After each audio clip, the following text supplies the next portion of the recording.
This is our final video challenge presentation, and we are the Teamarosz. So yep.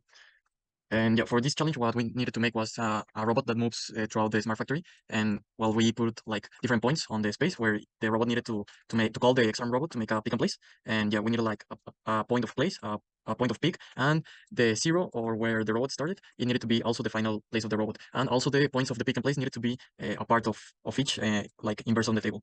Yeah, across the side. Yeah. So how the program works? Yeah, it was implemented with ROS technology and Python programming language. So yeah, we needed to communicate all of that shows on the presentation. That is the X-arm and the BA1 robot to make the pick and the place.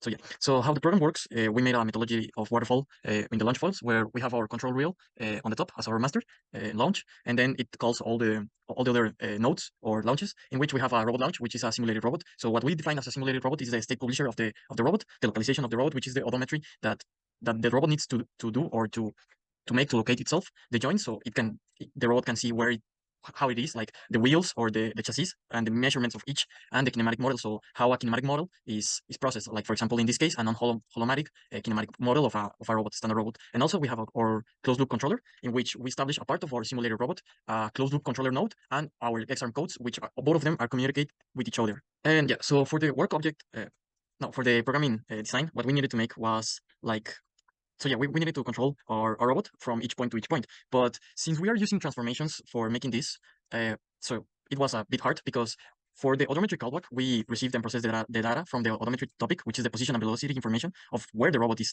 taking place. And then we make it a transformation. We use a TF2 library between the robot space and the world frame, which is the map of all the localization of a robot, to transform the goal positions into the robot's frame. So what we are doing is like transforming on a plane the robot's frame to make it like the robot know where it has to go. So yeah, we put a lot of goals on our space to make all the trajectories of the robot. So how we do this is a closed loop controller in which we read the desired goal index, which is transformed from the world frame, and we set a current goal transform into the robot world frame also, which we know that where goal are we going and where we need to go. So now knowing this, we calculate the position and the angle error by a PAD controller. If the error is greater than the angle threshold, we also go to the current goal because we aren't arriving to the radius of the goal that we are required to go. And if not, we go to the next goal. So what we're doing is calculating the error between one goal and another. So if the goal is set on a goal radius, we arrive to our goal, and if not, we go to another goal. And for the XRM, it's a bit easier.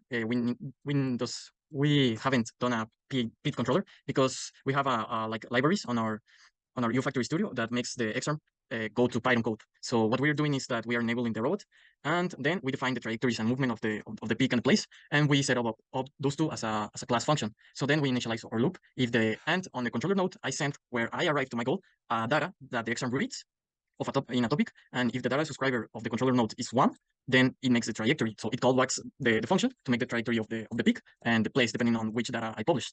And then when it is done, the peak or the place, it publishes a second data to 0. So then it ends.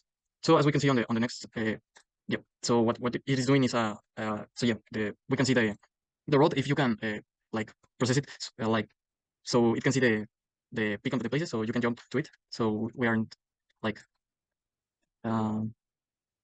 yeah. So as it is seen, it is going to grab the piece when it's arriving to the part. So we are using only a P controller. We aren't using an I controller, but if we use an I controller, also the error makes it a bit more steady.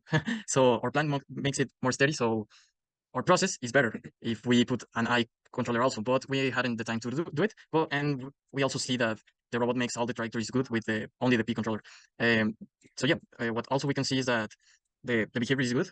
We have advantages which are the robot is making all the position and the angle transformations all in the same place, so it is rotating and also going straight in the controller. So if you can like yep, so it makes also the place. You can see it on the video, and well, here it already did the place, and it is like on the controller it is doing like a bit slow, but I think it's great because on the smart factory some people are walking around and it's more safe to the robot to be there. And if you can put the last part of the video, so you can see how our robot also finished on the same position. So yeah, it arrives to our 0, 0, and when it arrives, also we calculate another type of control, which is called a yaw control, which the yaw is like the C position of a robot. So when it rotates, we also have a P controller on that position to make it like rotate into itself and make it face the same direction that when it started. So yeah, as a conclusion, I think that with this type of control, the error kind of accumulates sometimes, and we have a threshold in each, sometimes in each like point. But this type of control is also very good because we are making like a whole trajectory with closed loop controller. So I think it's like very good to make it like respect the points that we defined before. So yeah, I think that the challenge is complete, and yeah, thanks so much.